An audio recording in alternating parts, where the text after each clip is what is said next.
Hello everybody, welcome back to the Reese Talking YouTube channel. My name is Reese. Today is Monday the 29th of September 2025 and I woke up today to see a headline that I never thought I would see in my life ever, and yet it's happening right now in 2025. You might have seen it from the Telegraph. It reads, the NHS says first cousin marriage is linked to, quote, stronger extended family support systems and economic advantages. I'll read that again. The NHS, as in the National Health Service, says first cousin marriage is linked to stronger extended family support systems and economic advantages. Now, you might be thinking to yourself, are we in Pakistan? Because the National Health Service promoting inbreeding has got to be in Pakistan or some kind of country, or Somalia or a country like that. It can't be in England, right?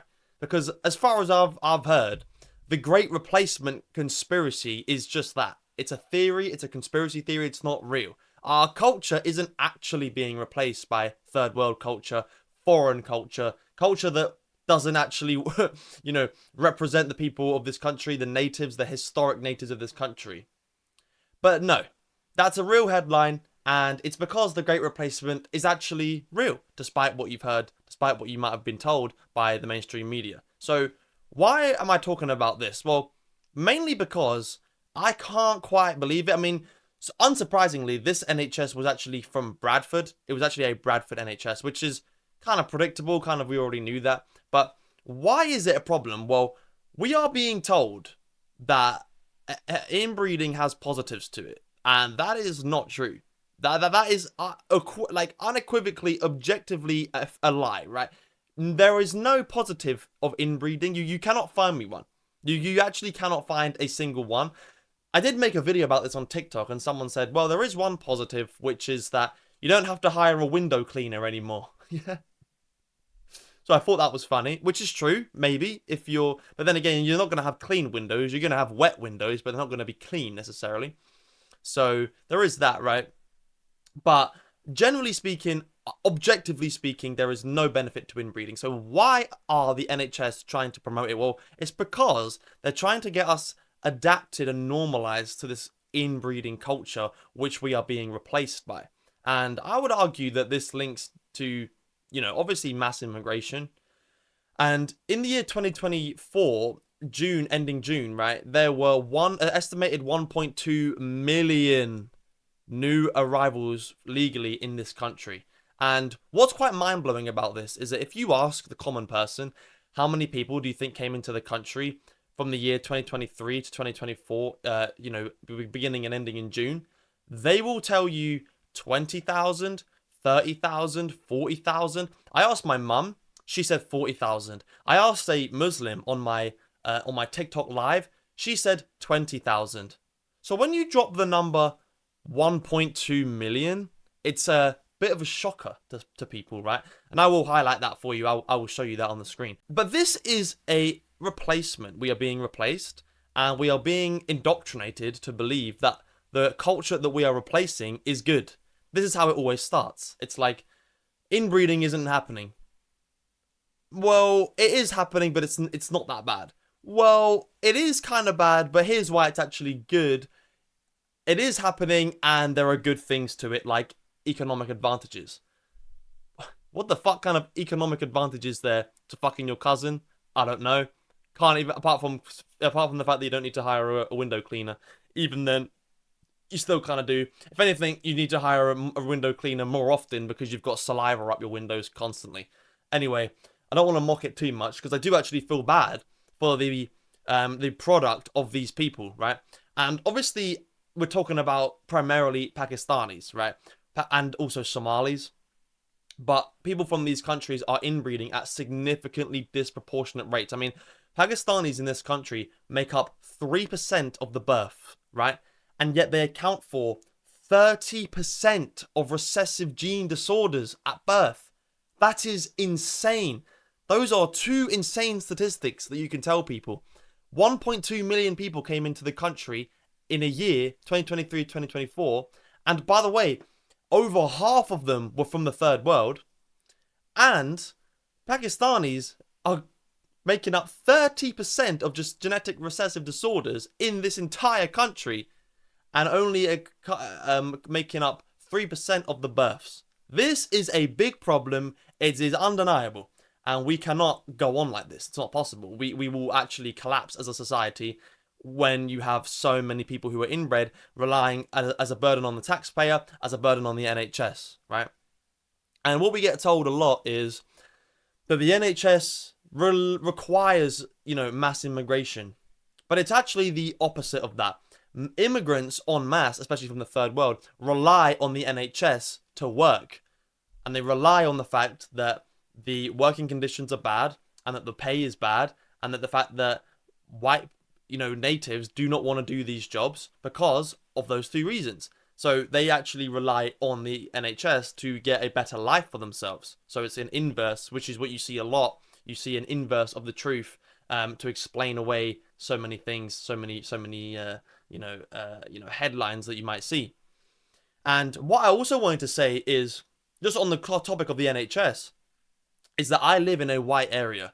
I live in Surrey, which is a white area, and then the specific part of Surrey that I live in is not that white. It is fairly culturally enriched, but it is still reasonably white.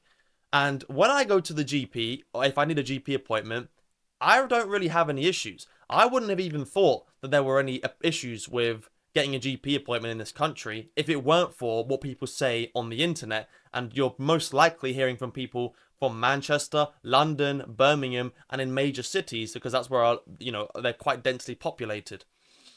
And recently I had a GP appointment because I had an issue with my breathing through my nose, right? And and I called them up and I explained it, and then I filled out a form, and then I got an appointment on the same day.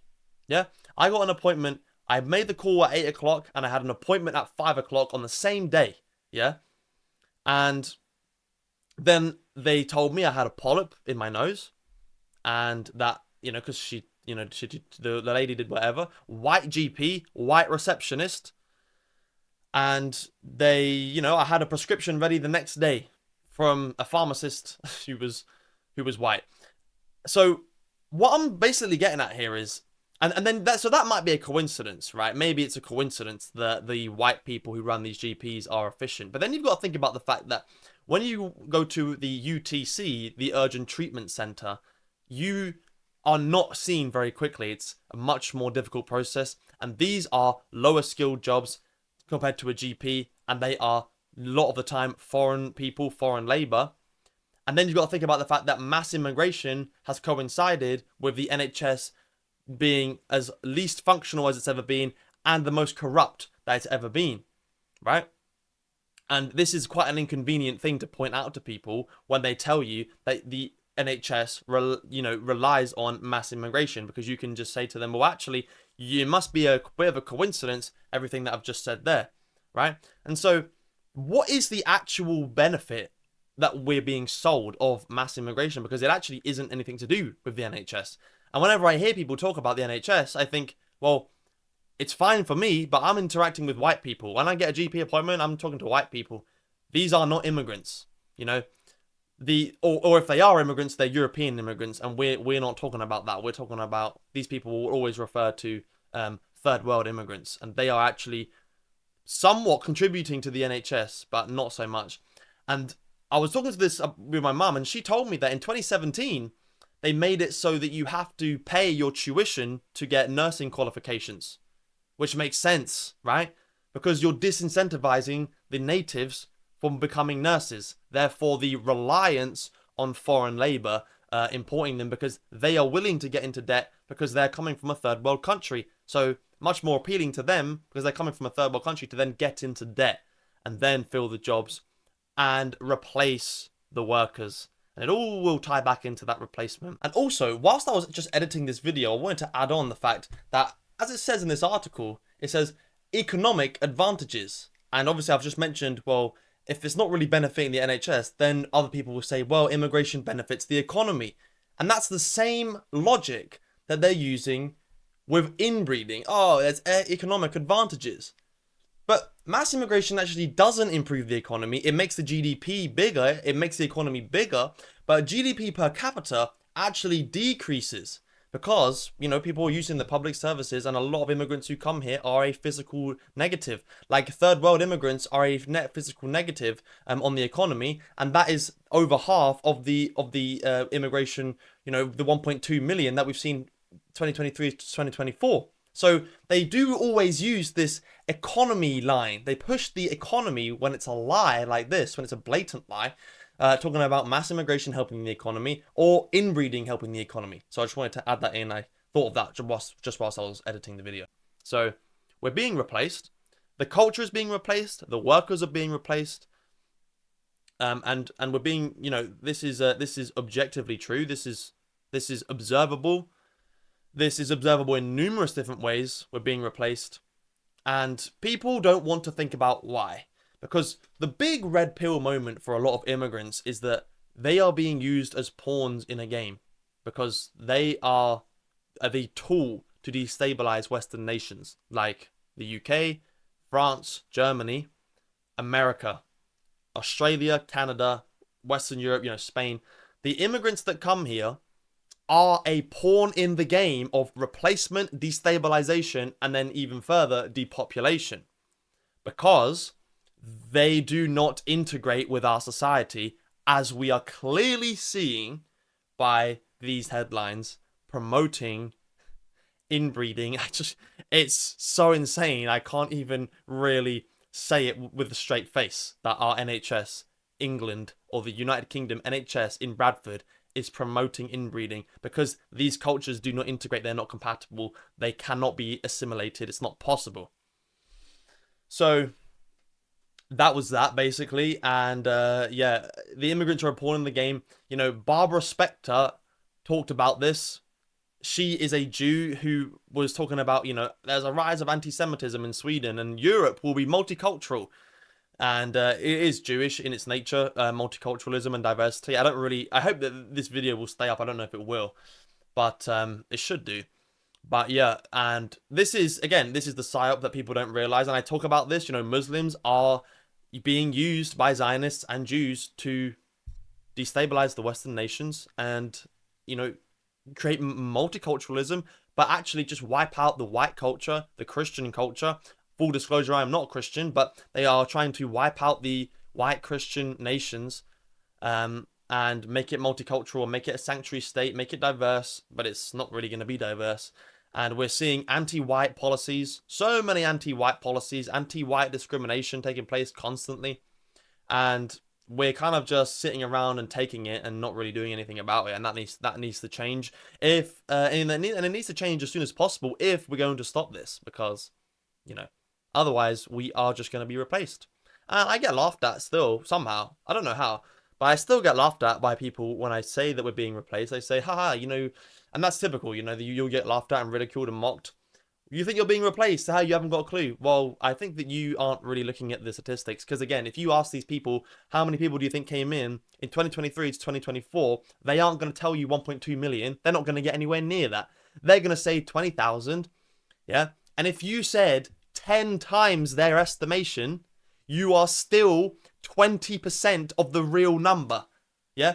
If someone says 25,000 people came in, you can say, no, that is, you know, it's the actual answer is 10 times that, but that's still only a fifth.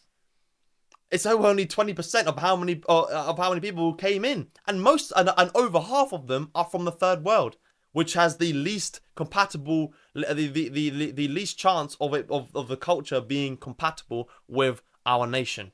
So I encourage people to think about that a little bit, and I try and get people to realize that on TikTok and the other, you know, and the live streams. And yeah, that was basically what this video was about, really, was to just highlight the actual level of replacement that we're at. The level of replacement we're at, it's cultural. It's that we're replacing the jobs, but we're replacing the culture. You know, before we would look at inbreeding as disgusting and weird and grotesque. Now it is celebrated. We are at that level. We are at that point. 2025, we are celebrating and promoting inbreeding, not random activists, but the state-funded, taxpayer-funded NHS is promoting inbreeding. What was the quote? economic advantages. Economic advantages. How? I don't understand, but that's it. So share this video with someone who doesn't realize that we're being replaced. If you have enjoyed this video, I would appreciate it if you would leave a like and subscribe. That will go a long way towards helping the channel. We're on the way to 1,000 or 500 or 1,000 subscribers. We're on the way to just building it up and getting a bit of momentum. So yeah, appreciate your time. Thank you for tuning in, and I'll catch you in the next one. Take care. Have a great rest of your day.